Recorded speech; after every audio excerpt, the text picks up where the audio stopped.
Hello, everyone. Welcome to the Arsaholics podcast, recording on a Monday evening after our game on Saturday against Brighton at home, which we sadly lost 2-1. I've got Aaron in with me. So I've got a fellow Arsaholics back in the room with me. Aaron, how are you doing? You okay? Yeah, I've never really not looked forward to doing a podcast, but I think just the way, so yeah, like it's Monday night now, and I spent the bulk of Sunday trying to forget about the game. And I think I just finished processing everything yesterday. And then we had a day to think about it even more. And now we have to relive the the experience with our listeners, which is not going to be fun. It's true. I mean, I guess at least we've had a couple of days to dwell, so everything might not be so raw. But I mean, let's just. I don't know. I think it's getting worse. Yeah, I know it's true because we were talking about. We probably made the mistake of talking about this beforehand, and now we've riled ourselves up. But if we get let's cast our minds back to Saturday. The weather was brilliant. It started off so well. Everton beat United, and Yeah, it was. Do you know what I mean? It was all. about that. It We was just can't even set up. enjoy that. We couldn't even enjoy it. It was just set up so beautifully, like for a day. And then the big talking point before the game on Saturday was the lineup, right? Post Palace, we've been rocked with the news that Tierney is out for the season.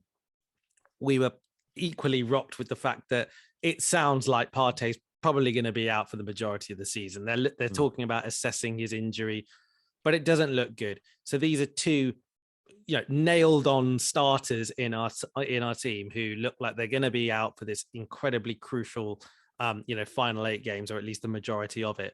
So the big talk really was, especially given Tavares's sort of fairly patchy performances of late, was what that lineup was going to be.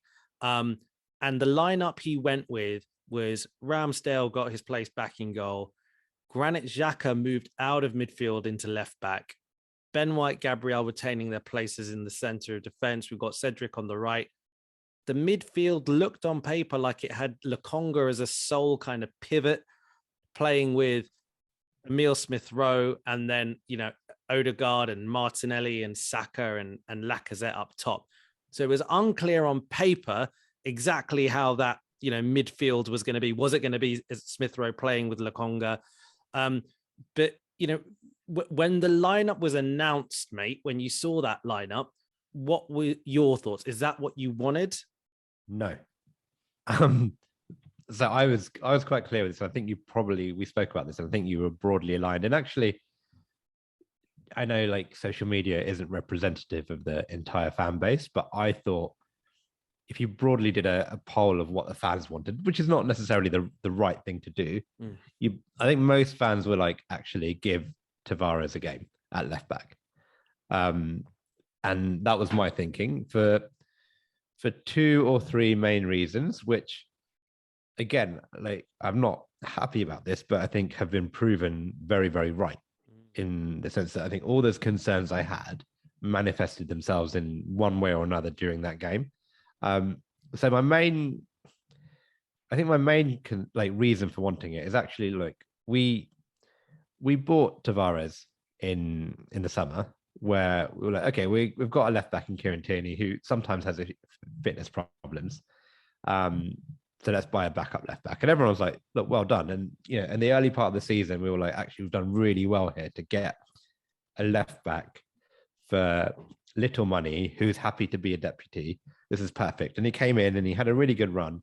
And there was a point where some of us, I was never this bought into him, but some of us were saying this guy could actually become our number 1 left back. And then he did replace Tierney briefly when Tierney came back. Briefly. And then he made mistakes, like any young player does. And then since then, he's been in and out of the team because he hasn't been playing well. And now, and I can understand. And then he got obviously the game at the start of Palace where he wasn't great. I didn't think he was awful, but he wasn't great, and he got hooked. And then but at this point, I just think it's Brighton at home. It's the, it sounds painful saying this now, it's the easiest game of our run-in. And you're not going to get a better game to give a rough player a game to find his feet and settle in for potentially decisive running. Now he didn't do that, and now you have to ask the question: well, if he brings him back in now, like where, like, what's the point? Because you're not, every game from now was like magnitudes harder than what he would have had on Saturday. And then the other thing, which I think I didn't appreciate as much, but I actually think was probably the bigger factor here, is the fact that when you have Xhaka at left back, you've moved him out of midfield. So our midfield instantly became much worse because we had Lokonga there. Again, a young player who has ups and downs like any young player. And now all of a sudden he's being forced to operate the midfield on his own against, I think, 3 Brighton midfielders. And he didn't play well, but he wasn't supported. And it just seems like the whole team selection set us up for failure. So whatever Arteta was thinking, he got it wrong. I don't think you can, like, would you go as far as saying that he cost us a game? Yeah, I think for me, this is, I'm a huge Arteta fan. I'm a huge Arteta fan, whatever you want to call it. But I believe that he got it wrong. And I believe that his selections ultimately did cost us. Why do you think he did it? Well, so you know what? It's very rare that most of the Arsenal fan base tend to agree on something. And I know, like with the Arsenalholics as well, these days we tend to not agree on that much. But we all did agree, I think, on this idea that if Partey is out of the team, then removing Xhaka as well from your central midfield suddenly takes, your 2 experienced central midfielders out in one go. And not only that, but this idea of Tavares, which you eloquently described about, Brighton at home, at least try and get him back in form. He's your backup left back. I think all the Arsenal fan base was sort of thinking, okay, do you know what? Maybe we just shouldn't disrupt the lineup so much. Clearly, like, Arteta is a coach, whether some people believe he's a top coach or not. He knows more about football than most of us. I think we can all agree that. But everything that us laymen thought was going to go wrong went wrong. Yeah. Right? It was like, and that was kind of the real baffling thing to watch this unfold. So when I think the question of why did he do it, it might be that because earlier on in the season, when he did deploy Xhaka as left back at times, and, the relationship that he seemed to be able to cultivate with Emile Smith-Rowe on that left-hand side. When did he play left back? Because the only time I remember was in the back end of last season when Tierney got injured. And I remember we had this conversation. I was at that point said, let's give it a go. But I remember Mize was very strongly against it. And, he was right. He started off pretty well, but then every game just seemed to get worse and worse. Did he start at left back at this season? I don't know whether the times I'm recalling is when we were playing the games that we played 3 at the back, where he basically played as the left-sided player of the 3. Or I wonder whether I'm like incorrectly recalling this and just, there was that period of time where it felt like Kieran Tierney, for whatever reason, was struggling. And Xhaka's positions on the pitch tended to be kind of, he was sort of covering that area a little bit more. But he did that. And that was probably at the start of the season. But there was that period last season where he played left back in the absence of Tierney, which with hindsight was a disaster. And that's what annoys me a bit, in that, we can debate whether we lost the game because Xhaka was at left back. But actually, even if Xhaka is at left back and he's not really shown that much that he can do at left back. And the way he played on Saturday was a bit weird, in the sense that it seemed like, he wasn't bombing up and down the touchline like Tierney would, or even Tavares would. He seemed to just go inside quite a lot. Yeah. And actually, for the first goal, where they kind of broke down the left side with a long ball, it was because he'd come inside, which was obviously a plan and instruction, because Arteta mentioned that in the post game. And it just seemed like that whole game plan was just wrong. Yeah, completely. I'm not sure why. I'm trying to, if I give myself, if I think about, in the most optimistic way and give Arteta all the benefit of the doubt, then maybe part of it was because he thought, well, actually, this might be the most sustainable way in which I think we can get through even tougher games. Maybe he thought that actually, even if he plays Tavares into a little bit of form, actually, given the players that, given the combination of Tierney and Partey out, maybe he needs to play this system, and maybe that's a better system for when we play the likes of Chelsea away and West Ham away. Maybe that's what he thought. You're giving him too much credit there. But yeah, but that's what I guess that's what I'm saying. Even if I'm being super optimistic, that's all I can think of. I mean, the other possibility is Tavares's confidence is even more shot than we recognize. So, but whose fault is that? Well, yeah, totally fair enough. Totally fair enough. I understand, like, Tavares, when he's been playing, he hasn't, been amazing. Like, it's not like this is a player that's, playing really well that Arteta isn't playing. But I think for whatever reason, it's clear that Arteta has his favorites, in that there's these like 10, 11 players that he likes and he trusts. And actually, and maybe if you probably add like the 11's, usual starters plus Smith Rowe, and then you've got a couple of fringe players like, Eddie Nketiah and Holding, and they're his go-to players. And actually what he'd rather do is have a combination of those players on the pitch. By essentially, he played Xhaka there, brought Smith Rowe in, played Odegaard, and then obviously Lokonga came in for Partey. And that almost he feels a bit more safer with his trusted names on the pitch, rather than risk it a bit more with someone he clearly doesn't trust yet. Yeah. And it just, I don't know. I also think, again, this is maybe wild speculation, but I do think Arteta just has a pep-like tendency of when things require an obvious solution, he sometimes just tends to overthink it a bit. In that the obvious solution was there, like, we have a left back, keep everything the same, and play the left back. Exactly. You've got a backup left back. Yeah. That's what he's there to do. Yeah. Be a backup left back, play the backup left back. And it caused so many, like, the more I think about it, the more annoyed I became by it, because like I said, right, you move Xhaka out to left back, you then have Lokonga playing in the middle, and then you've completely disorientated the midfield by playing Smith Rowe and Odegaard, in a combination of an 8 and a 10.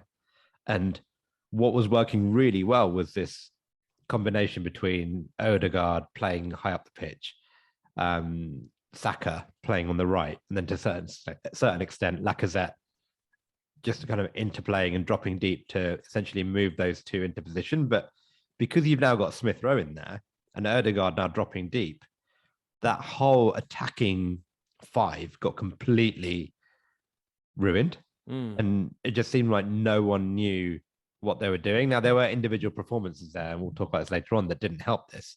But ultimately, like, if you had a similar system, like, everything was different. The players looked completely confused in terms of how to attack. And it just seemed like, Odegaard and Lacazette were getting in each other's spaces. Smith Rowe was getting in everyone else's space. And this understanding between Odegaard, Saka, and Lacazette wasn't there, because we'd rearranged this midfield. And it just annoyed me. And I'm sure it probably has implications at the back too, where, Gabriel and Ben White probably have a certain way of playing with their left back. And they have an understanding with Tierney, who goes up and down, and Gabriel probably knows when to cover, when not to cover. But if Xhaka's going inside, it probably just causes even more confusion as well for the centre-backs. Well, so shall I maybe present the question then? Because this is something that's been talked about on Twitter a little bit, is you're speaking about this familiarity with kind of some of these combinations. And part of that is because it feels like we've had a set team and we've been playing this set team over and over again. And one of the challenges that some people have made on social media is that we've paid the price for not rotating. And rotating not for the sake of fitness, rotating for the sake of keeping players fresh, so that when they are called upon, they can do something. And Lokonga is the advert for this, right? So, it's kind of like you basically thrown this kid in who you've hardly played for a long time. You've hardly played him. He's hardly even come off the bench, just for minutes. And now you basically ask him to completely control the midfield and take out both those experienced players, like, away. He's just there on his own. Do you in hindsight think that we should have rotated more? I think that's one of those things that's nice in theory, but actually when you look at it, since January, we haven't had a cup game. We've had 10 league games or something. Yeah. In any of those league games, when would you have played Sambi Lokonga instead of Granit Xhaka or Thomas Partey? Mm-hmm. And in any of those league games, when would you have taken Granit Xhaka or Thomas Partey off to give Sambi Lokonga minutes? When would you have played Nuno Tavares instead of Kieran Tierney? Like the minute he comes off, if they make a mistake, the challenge is going to be, why on earth are you giving players minutes in our main competition when we have 15 games left? And that is, the downside is if one of them does get injured, the players aren't fresh, and that's fair. But I don't know. I think if you're a professional footballer, I kind of feel like actually it's your responsibility to be ready when the time comes. And you can expect the manager to help you by giving you minutes, and that's fair. But the reality is we're in one competition. It's our main competition. It's not like we're winning games 3-0, 4-0 when you can afford to give players minutes. Every game, we usually win by like 1 goal. So we're hanging on. There's no space to just say, actually, we're going to bring on a Lokonga there. In an ideal world, he gets cup games or he gets, European competition or something like that. But we haven't been in the cups. I don't totally fair. I don't really buy that. And I guess it's it's one thing saying that rotation is the issue, but in reality, putting on players who are cold and not providing them with adequate support, I think is probably more of an issue. And I think that putting Lokonga in and a young central midfielder to dominate a midfield, when you haven't played that much without a partner, it's just tough. So I mean, more on kind of individuals, I guess, because you see, Brighton, we could be really harsh here and just say, Brighton have been pretty trash for a while. Their own fans tend to boo them more often than not when they play at home at the moment. You could say they're being harsh, but the fact is they haven't been very good for a while. When they scored, they started singing, "We scored a goal." Did you hear that? I didn't hear that. I'm actually pretty glad I didn't hear that. Would have pissed me off even more. Jesus. Yeah. They're not whatever, but Graham Potter, Graham Potter is a decent manager.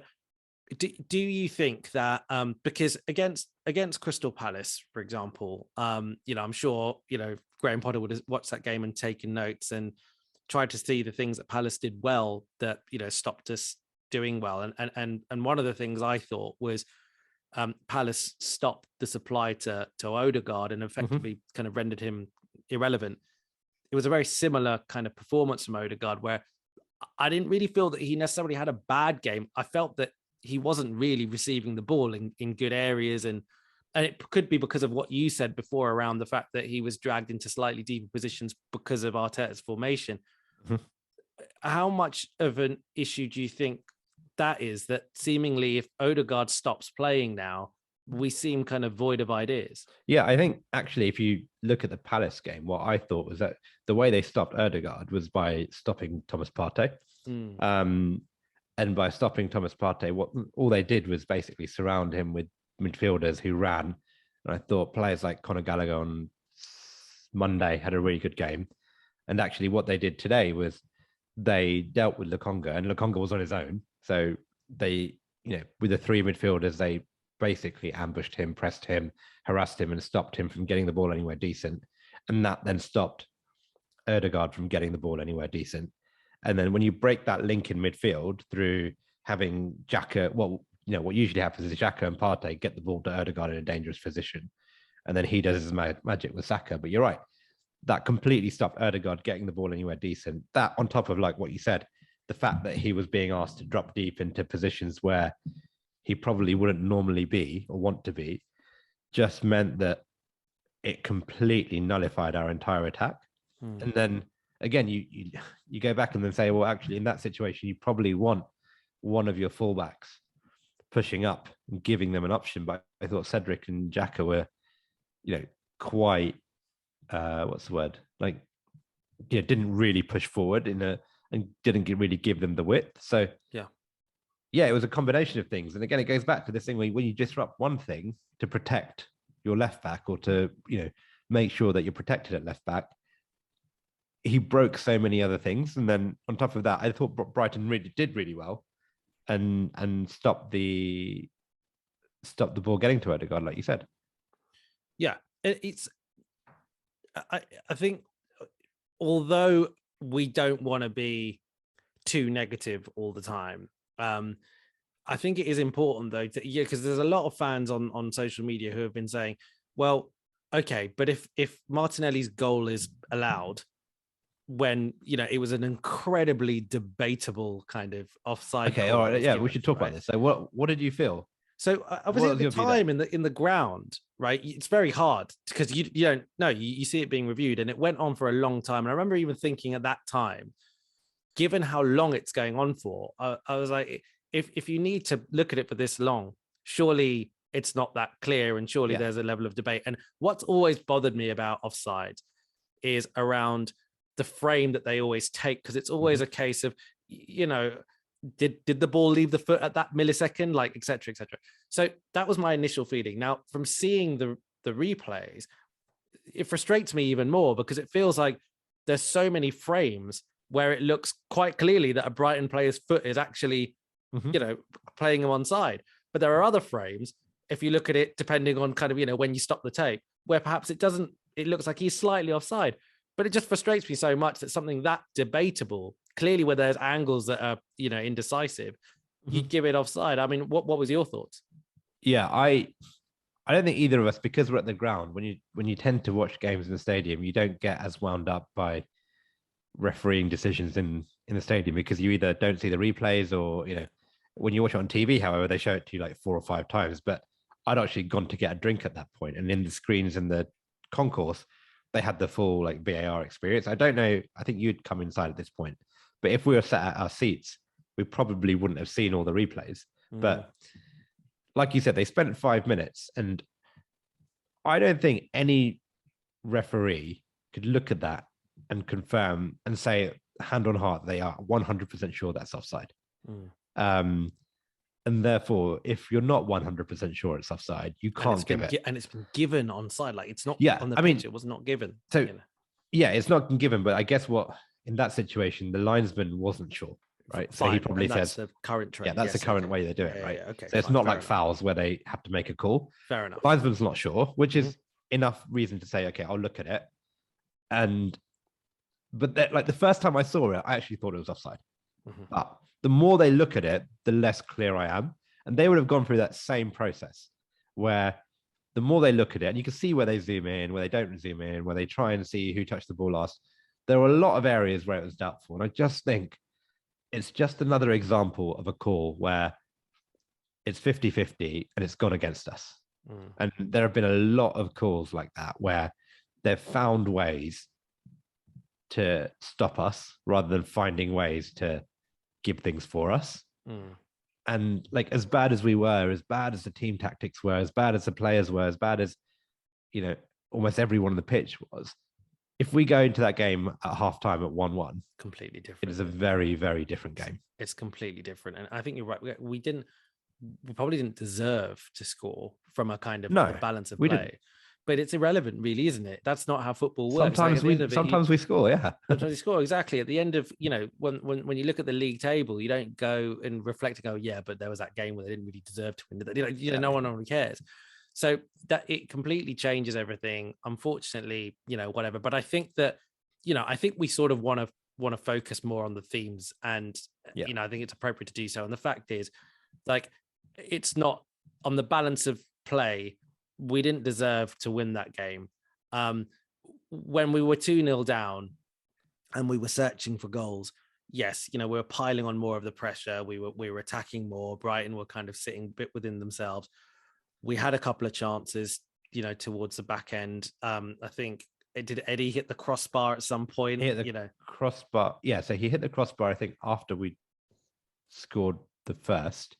Then he had a chance before that where it was, that cross at the far post, and then he had a relatively easy open goal, but it was quite a hard shot to take when it was high.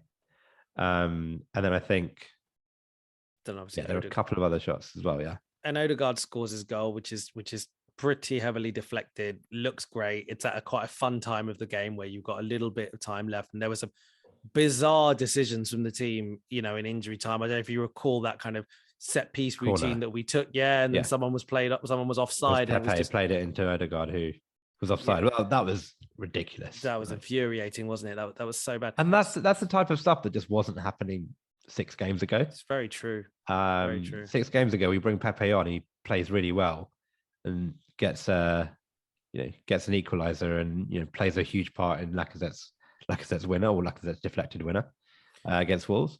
But yeah, everything that everything that could go wrong at the moment is just going wrong. And so, do you think? And so, another thing that people have been wondering over this season is because this is such a young team.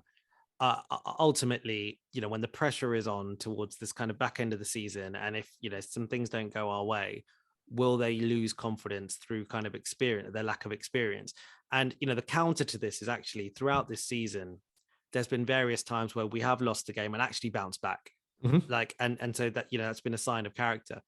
But this Palace result, this Brighton result, is showing shades of the Emery kind of era of that season where it was Palace and Brighton games that kind of it all unwound. Do you worry, like from what, I mean, even just picking up on what you said before, that kind of some of these things weren't happening 6 games ago, some of these bizarre things that, we were doing in the final 6 minutes, whereas get some games before we had all this belief until the final whistle. Are you sensing a lack of confidence and belief in the team at all? Yeah, if I'm being honest. And is that a big problem? Yeah, I'm really worried just because the things we now have to do to fix it become harder. Like we have to sort out this left back issue. We have to sort out the midfield issue. We have to sort out the goal scoring issue. And some of that is self-inflicted. And it's one of those things where if you had told me and you told the team that actually with 8 games to go would be 3 points off 4th with a game in hand, most fans would have said, I'll take that any day. Yeah, that's true. It's how you arrive at that run-in. We've now, it's a bit annoying that Spurs dipped and have now found form, whereas actually, regardless of where we finished, like if we had been 5th all this time and we are still 5th now, looking up at Spurs, saying, we can catch them with 3 points to go, 5 games to go, whatever, with 3 points behind them, I think we would have been a lot more confident chasing them. But the way it's gone, where actually we'd leapfrogged them, we had a bit of space, we had the games, and then arguably what you'd say is our easier games where we've dropped points, where you'd expect us to win. Because if you looked at this run-in, you'd say actually, okay, Palace, Brighton, Southampton, if we get 9 points there, then actually going into the final few games, we've got probably a bit of distance. Yep. Spurs probably won't win every game. Exactly. Therefore, they've got Liverpool coming up, exactly. Yeah. And like even the games that have gone, like they'd probably, they might not win against Newcastle. They might struggle against Villa. They might struggle against West Ham. And then you think, okay, it's different. But actually to go in front, to build up that lead and then to drop points in games where you think to win with the injuries, it just looked to me like the team know and feel that they are in a bit of trouble. And you look at the expressions on their faces, you look at their confidence, it's not good. And this is when you really want your senior players to step up and just say, okay, I know we're playing badly. I know we've got young players who've not been here before, whose form go up and down, but actually I'm going to go and win this game for the team by myself. Yeah. And we've got no one in the squad who can just take the game by the scruff of the neck and say, I'm just going to go and win this game for us. And let's talk about this. There's that point about senior players, that point about taking it around the scruff of the neck, about scoring goals. We haven't touched on a big topic that you and I and the rest of the Arseholics were talking about not so long ago before we started recording this pod. So we're going to talk a little bit about Lacazette and Eddie and just the striker situation. Not mainly because I think it's probably quite a good point in the season to kind of revisit that, because ultimately, look, let's just go back for a very, very sort of brief history lesson. Oba has some issues with Arteta. Oba gets shipped out. Laka is our kind of number one striker, with Eddie as his backup dancer, and we decide to not get a player in January. Post Oba leaving, actually things look not so bad. Like Laka's asked to play a role which is really, really bringing the best out of ESR, of Martinelli, of Saka, of Odegaard. He's this kind of like real foil player of, you know, coming into deeper positions and winning the ball and being annoying and working really, really hard. And everything's going well because we're scoring loads of goals. But he's not. But it's okay because everyone else is scoring goals. But crucially, he is not. Now, he has continued to not score goals. He is the opposite of a goal threat and has been the opposite of the goal threat for a little while now. And sadly, those other players, those other young kind of forwards who he was the foil for, they've kind of dried up at the moment. Now, all of a sudden, you kind of go, senior player, senior striker, captain at the moment, step up and score some goals, and it's not happening. How much of a problem is this for you, mate? And do you think we got this horribly wrong? Because, you know, if Eddie is the backup dancer who is probably going to be on his way out at the end of the season, has shown us very, very, very little for a while either. It's almost a God, like, you know, if your alternative to taking Lacazette off is to put Eddie on, then we're all screwed. That's the feeling that we have at the moment. Have we got this badly? Did we get this badly wrong in January? In January? Or look, hindsight is a wonderful thing. That's like, and let's see where we go. But honestly, I think the fact that we took a huge gamble. We knew Lacazette wasn't scoring goals. We knew we'd stumbled on this system where he plays a kind of deeper role and he brings out the best in players like Saka, in players like Odegaard, and players like Martinelli.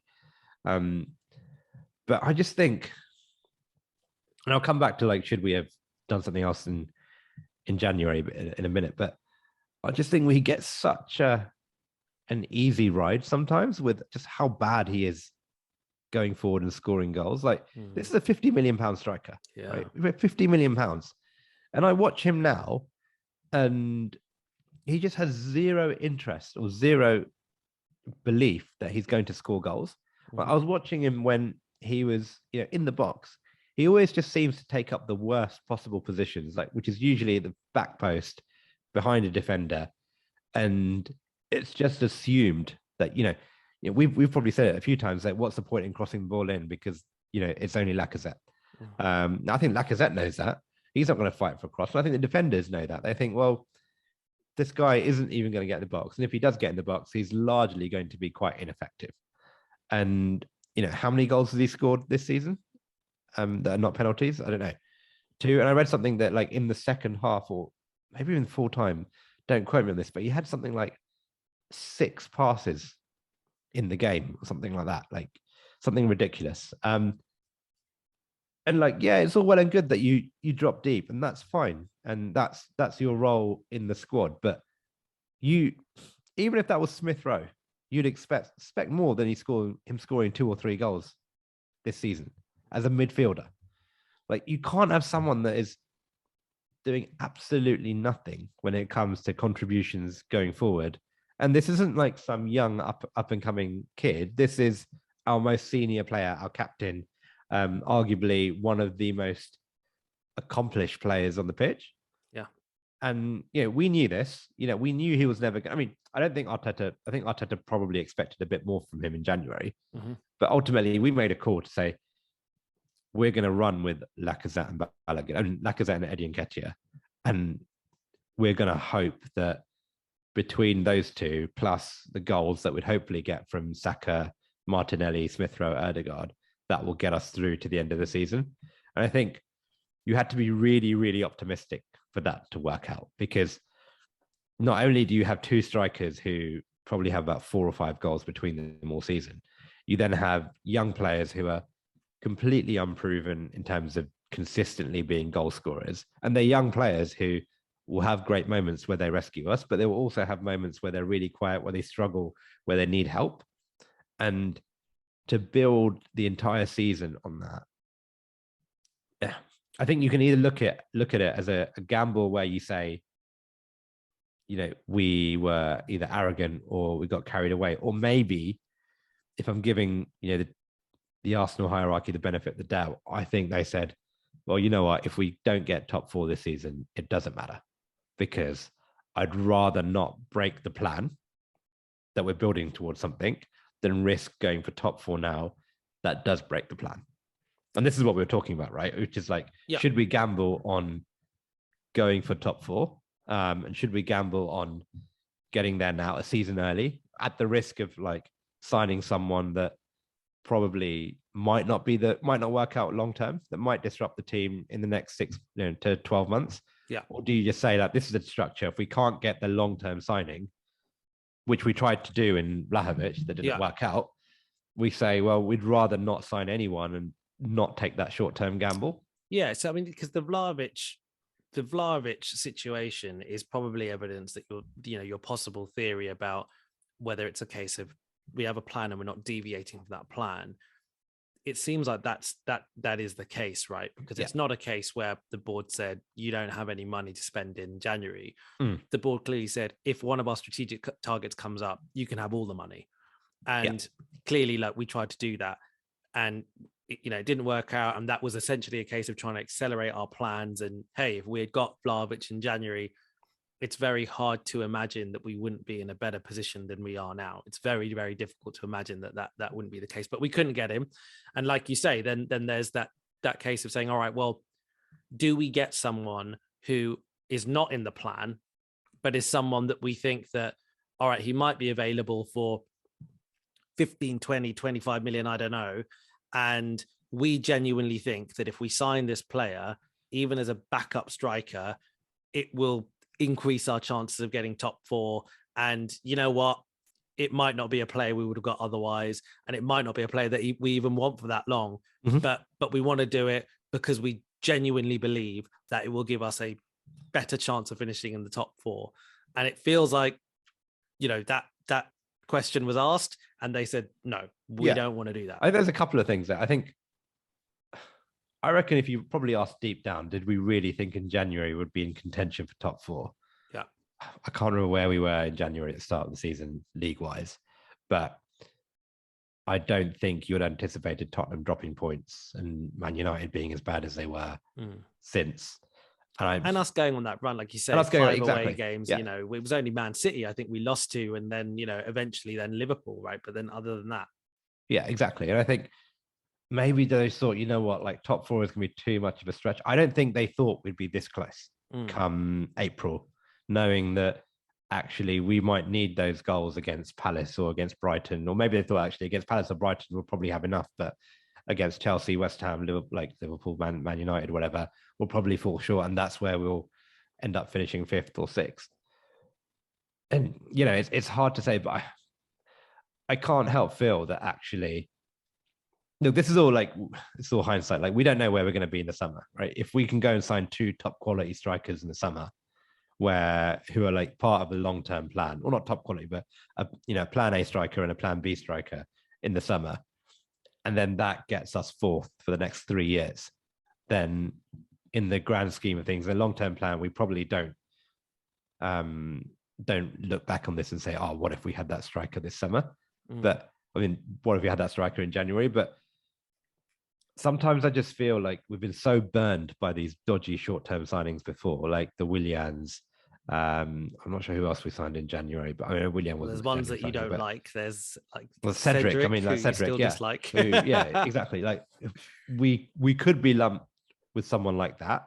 Yeah, but I think when the alternative is Eddie Nketiah and Lacazette, who have a track record of not delivering, and maybe we should talk about what we do going forward with those two. But would any striker, could we have found, a better striker for 15 million, 20 million, either a senior pro in somewhere in the Premier League or somewhere in Europe, or even like an up and coming 21-year-old who's fallen out of favor at a top club, who might be available, who we could just sneak on the cheap somehow. And then, I just feel like there must be someone out there. And we were so married to this plan, if this is a long-term goal, that, maybe we have something really special planned for the summer. And that's the only way you justify it. Because if we don't go and sign top quality strikers in the summer, then the question is, well, why don't we just spend that in January and get that average player in now, rather than getting an average player in the summer? Well, if all reports are to be believed, and even Arteta has sort of, made these sounds, he has just as big plans for this summer as we had the summer just gone, right? Mhm. He wants to, he wants the squad bigger. He wants, he said it that you need someone to put the ball in the back of the net. And he has said that. And the Vlahovic pursuit for me is clear evidence that, they've got targets, and if they're, if they're available, etc. Look, I think just to go back to kind of your to what you were saying before, for me, it feels like a situation where they've said, tactically, we think the best way that for us to go is to create a system which gets the most out of our wide players and increases the attacking potential there. Yeah. And that's what we're going to do.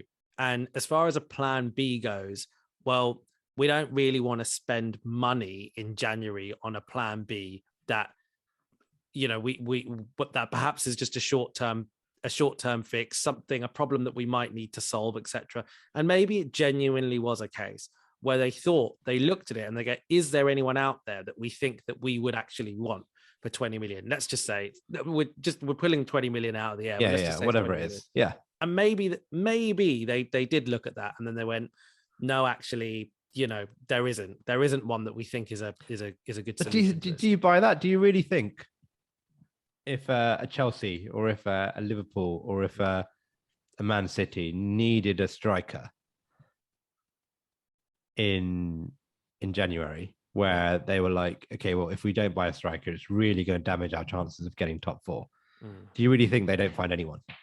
I think they go and get someone. I know they probably got the money to go and make bigger mistakes and take those risks, where if they spend 20 million and it doesn't work out, it's okay for them because they can just go and spend another 20 million on another striker in the summer or whatever.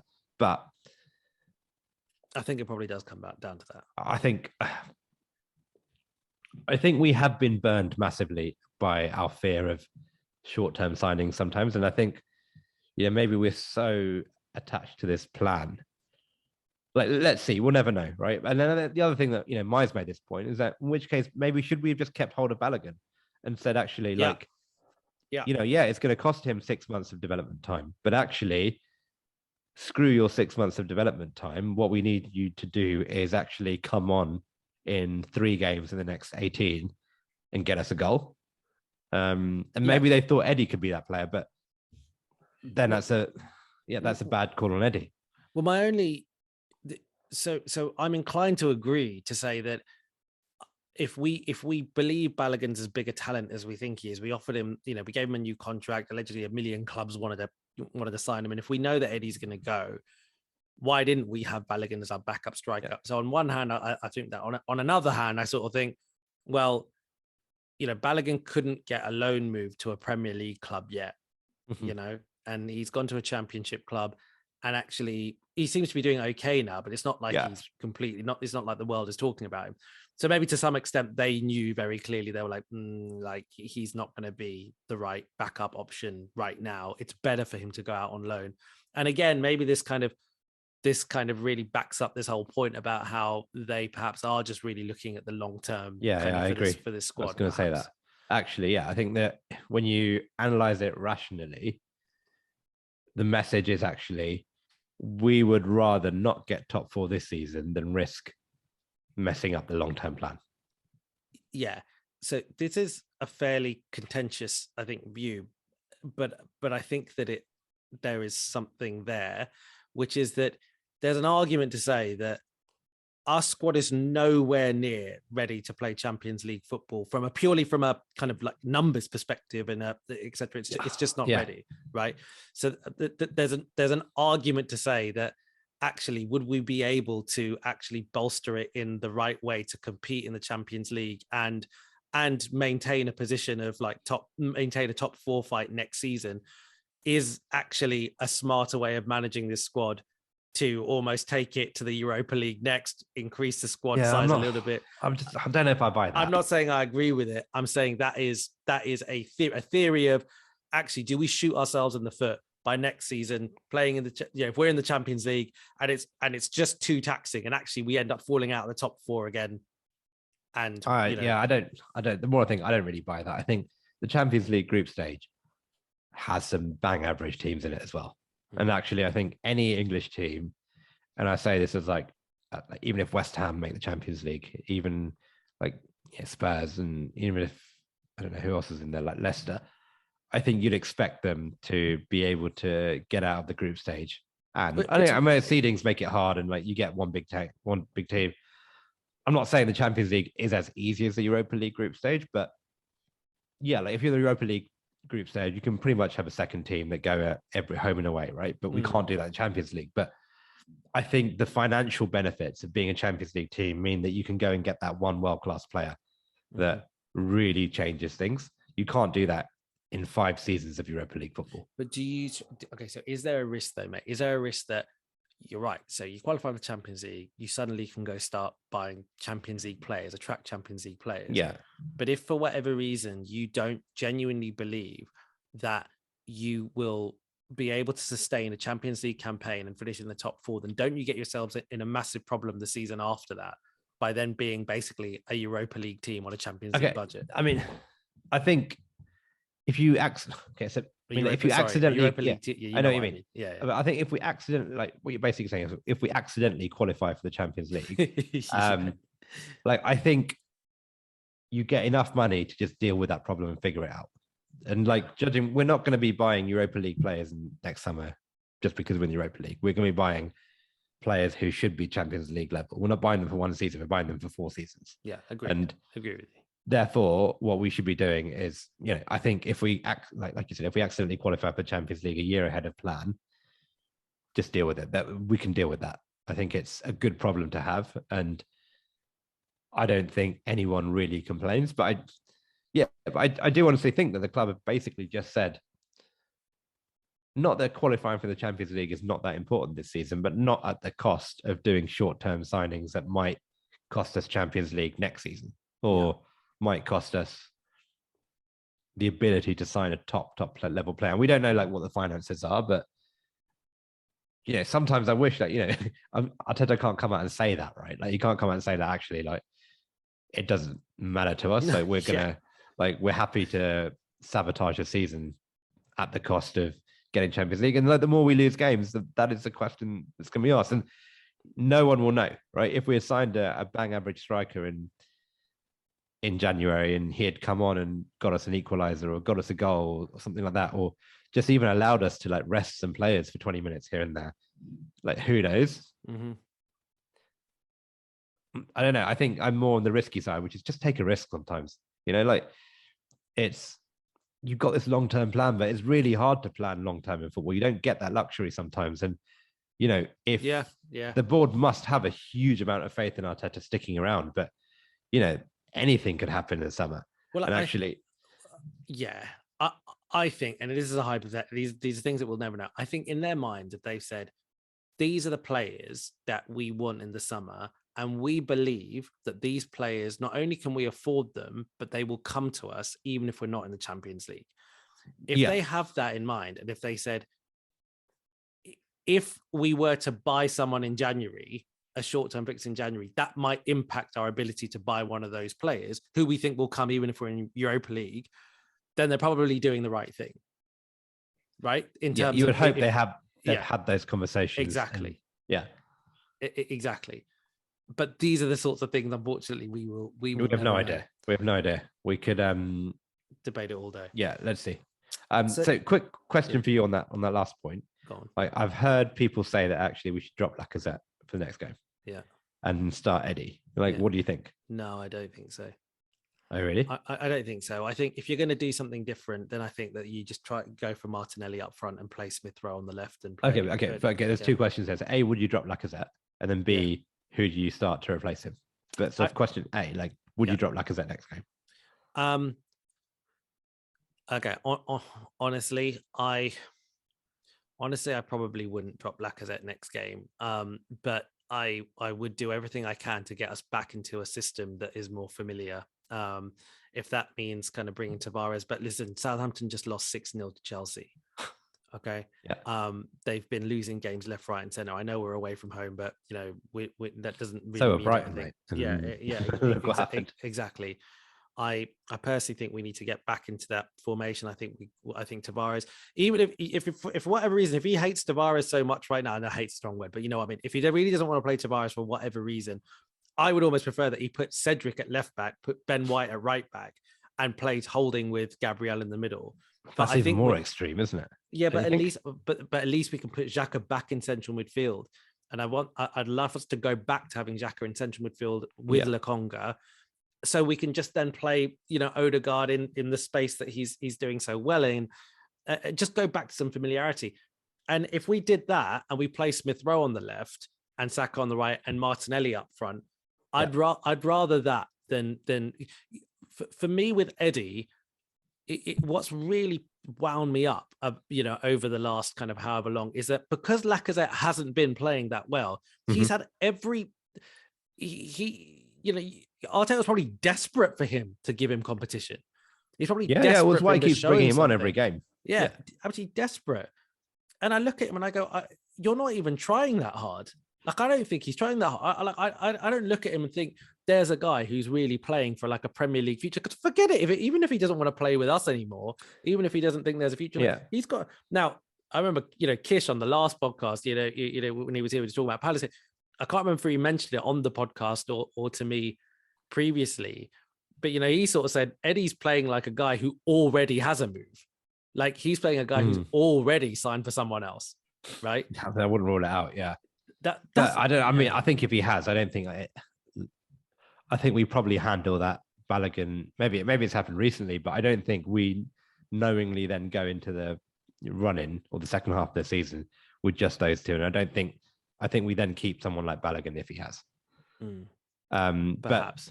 But no, I'm like, it's very well known that I am no fan of Eddie. I don't think he's very good. But at this point, I'm that fed up with Lacazette's lack of any goal scoring ability that actually I'm starting to think that I think Martinelli is probably the right answer. But if he really is stuck to having Martinelli on the left hand side, let's just give Eddie a game from the start and just see how he does. Because I don't think it can be any worse. And I think actually he's looked okay in the last couple of games. Like, I know he had that header where he hit the bar. That was actually a pretty good effort.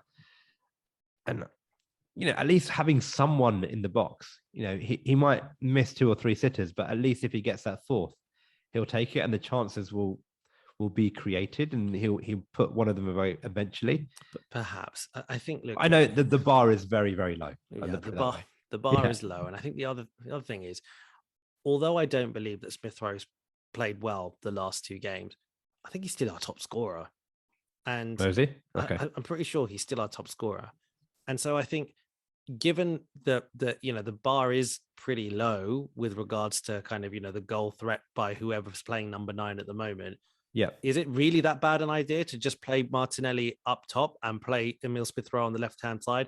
And maybe, who knows, let them rotate, let them do whatever. Can that be worse? I'm not sure. No, I don't think. I think that's probably the best option. He has to just change it, because what it is now is not working. And I understand why he likes the system, because when Lacazette was dropping deep and when he was doing that well, he compensated for his lack of goals by just bringing everyone in. He was asked to do a role, and others were scored. Yes, but right now, even his build-up play is rubbish. Like, I was watching him; he didn't do anything. No, it's like Lukaku style. The ball's bouncing off him. He's not. It's awful. Yeah. And at that point, you take him off. Like, why didn't he come off? Why did There's just a lot of questions around that team selection. Again, it goes back to it. I think he's one of the manager's favourites. Do you think the fact that he's captain as well? Do you think that affected it as well? I think the fact that actually, like, you're bringing on another 21-year-old or 22-year-old and Eddie, and at some point you might need a bit of senior experience in there. Yeah, and that he values that experience, but you need to start showing for that experience. Otherwise, we might as well gamble on another 19-year-old, 20-year-old instead of him. Yeah, and how do you think, mate? Now, where does this set us up? So, we've just lost 2 games on the bounce. We're now going to go into this fairly tricky territory of games. But I suppose the first game, Southampton away, in theory, is still one that we should win. Yeah. But like you described before, I mean, I think you already talked about how kind of the tide has really shifted from that kind of point where, actually things look pretty promising and we expected maybe, we do better than we are right now and Spurs would do worse. Suddenly that's flipped around. How do you see it now? Is your feelings about where you think that we're going to finish in the league change to, do you think top four is gone? I think if I'm being realistic, I think it's gone. Okay. And that's not, I don't think Spurs will be that good between. I think Spurs will make mistakes. They're still Spurs. They will drop points. But I have very little faith in us being able to put a run together to make up that, especially I think maybe if we're being optimistic, we'll probably beat Southampton. Something will come good. But then we've got that run where I think it's Chelsea, Manchester United, and then West Ham. So Chelsea away, Man United at home, which we're going to, and then West Ham away. I think you're going to both West Ham away and Chelsea away, right? Yeah. That run of games, dare I say it, I think we need 9 points from those games now. I agree, and I think this is the slightly worrying thing. So I'm completely with you on that, and I worry that actually our season could fall into a desperate, will we finish in the top 6?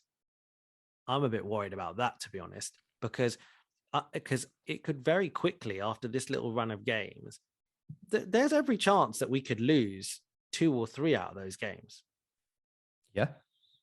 And then we're in a pretty precarious situation, right? When then it becomes a point where there's a lot of pressure on us. Because you really don't want Conference League. That's a disaster next season. You don't want Conference League. So all of a sudden, from a top 4, will we, won't we? It'll become a top 6.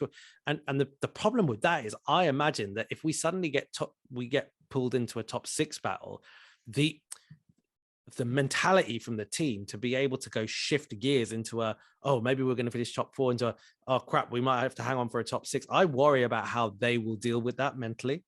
So the one, if I'm trying to cling to any hope here, is that I think all the teams around us will continue to lose games as well. We'll drop points. So I think we'll be in and amongst it for a while. So what I'm kind of hoping happens is, we'll drop points, but actually Spurs will drop some points. And this thing will, I think it'll be one of those where we could finish 4th, but we could finish 7th, throughout until the second last game of the season, especially until we play Spurs, basically. I think we'll be in and around it. I don't think we'll crumble so badly that, obviously if we lose to Chelsea, lose to Man United, and lose to West Ham, and lose to Southampton, then that's like a battle for 6 now. Mm-hmm. But, you look at Man United, they're not playing well. West Ham are obviously a bit distracted at the moment, dropping points here and there. So, am I confident that not only would we be in a situation where we drop loads of points and then Man United and West Ham all pick up points? Probably not. I think Spurs are the one that are they're in form at the moment. But it just takes a couple of games, right? We would have thought actually 2 games ago that we would be in a much better position now, and we go and drop points out of nowhere. That can happen to Spurs. It's very true. Am I confident? No, I'm not confident at all. I do think actually that we're going to really struggle unless we land on something by accident, which really helps us rediscover our goal scoring mojo. Yeah.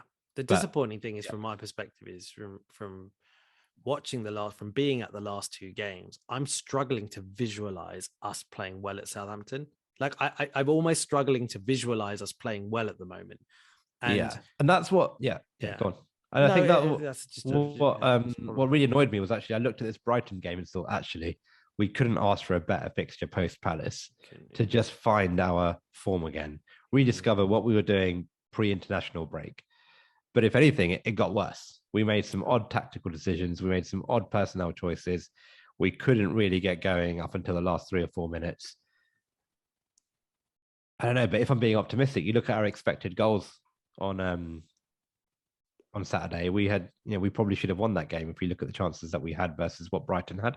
They scored 2 really good goals, but if I'm trying to cling to hope, maybe that was just a one-off where actually it just so happened that we couldn't find the right, the game plan was wrong. They finished all their chances really well. We finished all our chances really badly. Yeah. And what we have to hope is deep down inside, there is still a good team there with good players who know how to turn up. I think we do have to hope that, and I think that if the boys can hold on to some of the instances that have happened previously in the season where we have bounced back and things have been okay, and then results from other teams, like you say, it's that I think they've got to just go back to that and just get over this disappointment, because there can definitely be twists and turns. And I think if we do really show up against Southampton and let's say put a really convincing win, I think all of a sudden things change a little bit. It does. Right? It does change very quickly. Yeah, very quickly. And I think, Chelsea are having their own challenges. And, we have gone, we've gone to Chelsea last season. I think we won 1-0 away. The season before that, I want to say it was 2-2. Anything can happen. London Derby, we've got an okay record there. So we need to give ourselves a chance. And I think in order to give ourselves a chance, I think we really, really do need to beat Southampton. I agree. And then we have a chance. Yeah, I think we do have a chance. I think Chelsea could be out of the Champions League by then. They might have, would it be after their cup game against Palace? Would they have played that game already? That's this weekend. Yeah, okay. And maybe they're out the cup as well. And they think, oh, this is it, like just a league to play for. And they're not that excited by the challenge of just maintaining third place anymore, and they get a bit bored. Unlikely, but all sorts of things can happen. Yeah. But I think what's clear is 100% on Mikel Arteta to make sure this doesn't turn into a slide of down the table, and he has to beat Southampton. He has to. Yeah. I agree with you. I know that winning is obviously the main thing. I feel like he not only has to win, I think he has to put in a good performance. I think we have to put in a good performance. I think without that, I think we're really going to struggle going. But I think we put in a good performance and we win, then I think that actually I'd give us a shot against Chelsea. And I think it's all to play for again. Yeah. But going forward as well, right? That's it. Like defensively, I'm fairly confident that, I know we've been conceding a few goals recently, but defensively, I still think we're okay. Yeah. But this is a game I'd rather win 5-1 than 1-0. Like, it sounds a bit dumb. I know what you mean. I know what you mean. But, you need a confidence game. I don't want a 1-0 where we then have a defensive masterclass. Yeah. I'd rather win it actually like 5-2 or 5-3 even, where we just show that we know how to score goals again. Yeah. I mean, and just to close off then, mate, what do you actually think will happen in the game? What's your prediction for Southampton? I think we'll win. Closer to a 1-0 or a 5-1? Yeah, I think we'll win 1-0. And I think we'll probably score a scrappy goal. Hell, I'm going to even go out there and say, it'll be an own goal. And we will have a lot of questions going into Chelsea about what on earth we do with this team going forward. Yeah, I agree. I actually think similar. I can't see us racking up some kind of cricket score. And honestly, if it wasn't for the fact that they've just been battered 6-0, I would probably be predicting a draw. But you have to think that it's inconceivable for us to not go in with not confidence. I wouldn't say confidence, but it's a do or die situation playing against a team who just lost 6-0. Yeah. Right. You got to show up. You've got to play with some confidence. You've got to if you're an attacking unit and you think you can't score against a team who've just lost 6-0, you've got problems. Yeah. Right. You've got real problems. And so but I'm going to, again, I'm still going to go just with a 1-0. I think we might play quite well, but I think I don't think we will be clinical necessarily, and that great in front of the. So I think a 1. I'm going to go for a 1-0 as well.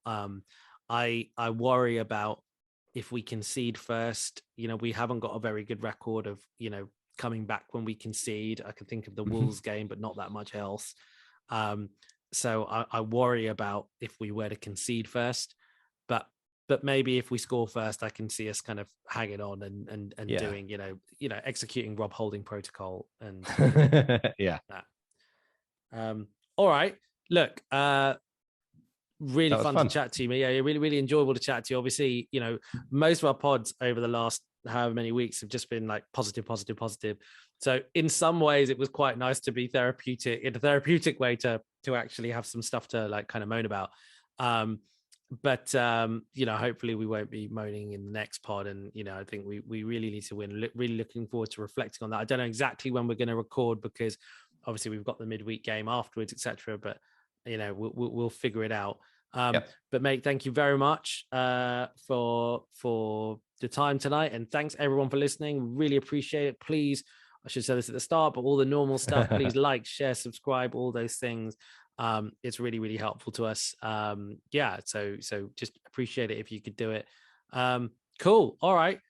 Thanks, Aaron. And thank you everyone again, and enjoy the rest of your week. Cheers. Bye.